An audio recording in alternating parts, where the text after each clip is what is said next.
Ellen Adarna at John Lloyd Cruz pinasaya ang kanilang anak na si Elias sa kanyang advance birthday celebration sa Boracay.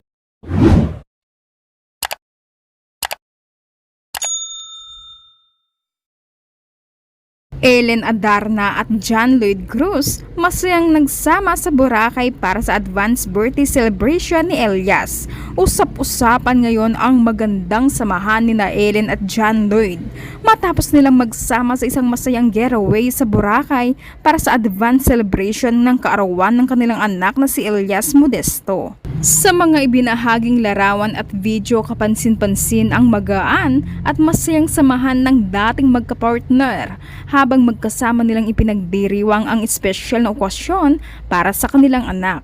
Marami ang humanga sa paraan ng kanilang co-parenting dahil makikita ang respeto, pagkakaibigan at pagkakaisa nila pagdating sa pagpapalaki kay Elias. Lalong ikinatuwa ng maraming netizens ang pagiging malapit ni Ellen sa kasalukuyang nobya ni John Lloyd na si Isabel Santos.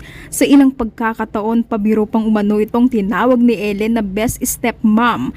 Patunay na maayos at positibong relasyon nilang lahat para sa kapakanan ni Elias. Hindi rin nagpahuli sa kasiyahan si Baby Lily na kitang-kitang masaya habang ine-enjoy ang bakasyon sa isla. Marami ang tuwang-tuwa sa kanyang pagiging adorable na baby na isa sa nagpapasaya si Lily sa kanila. Si Lily ang pampagood vibes sa kanilang grupo. Pati nga si John Lloyd ay aliw na aliw sa anak ni Ellen at Derek.